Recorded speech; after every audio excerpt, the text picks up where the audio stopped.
Yes, today is a wonderful day the Lord has made. I'm glad and rejoice in it. I have a great privilege to have some powerful man of God.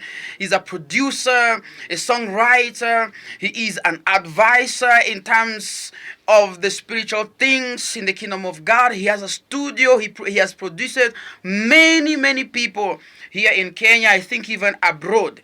So I want to have a chat with him, and also in that chat to know the testimony how God has elevated him from the dust until to date he is owning his own studio called Empire. Hey, Motivated Empire Global.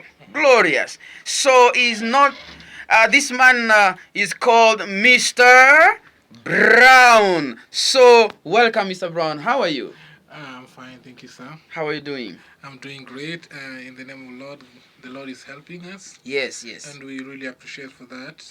Yeah. I'm so glad to meet you today. My name is Zaki Brown. Many people call me Zaki Brown.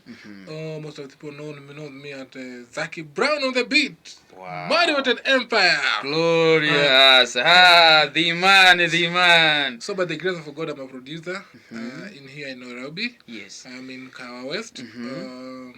Kawa West is somewhere near Community Prisons.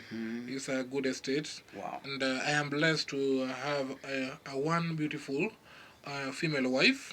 Glory to Jesus. And one little angel. Wow. A prophetess, a Hey. woman of God, lioness. Hey. Andrea Brown. Glory to Jesus. One beautiful girl, daughter. Wow. So I'm blessed.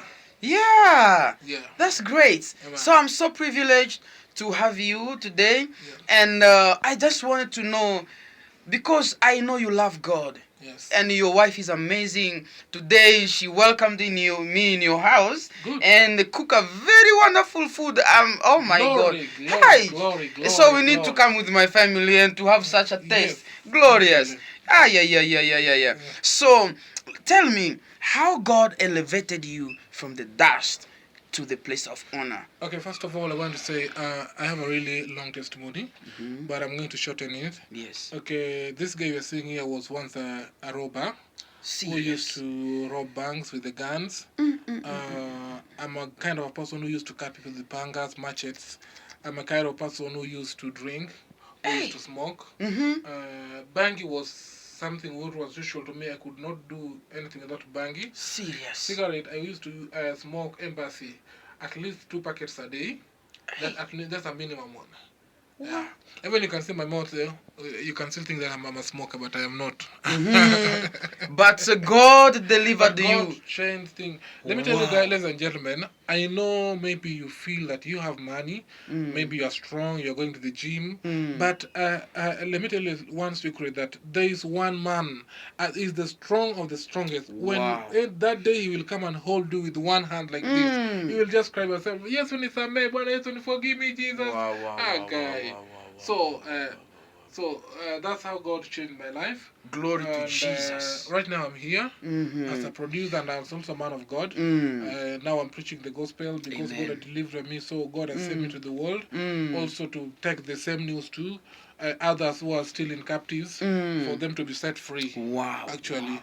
So now how I started is that after robbery, after quitting robbery, I got born again. I stopped drinking, I stopped smoking, I stopped sniffing, and I started now serving the Lord. And life became so difficult, very difficult. And it came to an extent that I used to live with my mom and my elder brother and my 2 younger sister in a single room. A single room, a 10 by 10 room, actually, somewhere called Bangladesh in Mombasa. That's where I was raised. And you can imagine, the house was a house that the mabati zimetoboka. It is ya udongo. Ukilala, when you lala hivi, ukigeuka huku unaona majirani wanapita. When you lala ukiangalia juu, you see the stars at night, and you're in the house. So it's the same as you're outside. And imagine what the neighbors used to say that, hey, huyu mama na watoto wake wakubwa wanalala tu kwa hiyo nyumba, kweli hao ni manina mama ni boyfriend wake. It was something that was humiliating, but I kept on trusting in God. I kept on trusting in God. I remember when there was a time, that was back in 04, 05, when I went, but that moment, this famous Pastor Ezekiel was just a keyboardist. Pastor, yeah, he's the one. Actually, he's the one who trained me on keyboard. So the same Pastor Ezekiel we know. He trained you to play keyboard. He was just a mere person. Serious. That's why I remember he used to do malimali. These people who are going around with babesheni, with the plastic utensils. Mari, that's what he used to do.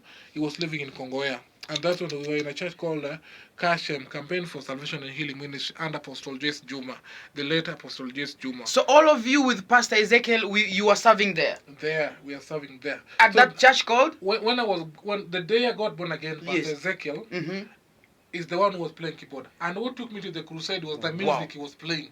The music? That guy, he used to play keyboard. Serious? But you just feel in spirit. Wow. Yeah? Keyboard. Yeah? And see, I come like nowadays we do minor chords. He was just playing normal 1, 4, 1, 5. But my friend, he was playing in spirit. Full of power. Full of power. At that time. Yes. Glory to Jesus. Glory to Jesus. I don't know how I ran to that place. I get born again. Actually, he mentored me. I didn't know that one day he will become great. But he was a good keyboardist by that time. He was a good friend. And, so he knows you personally? Yeah. But Ezekiel knows me in person. That's why even when he had issues with the government, I was one of the people who, when you see, when you follow my YouTube channel, you see, I used to say that I know that man very well. And that's a true man of God. Yeah. And that's a true man.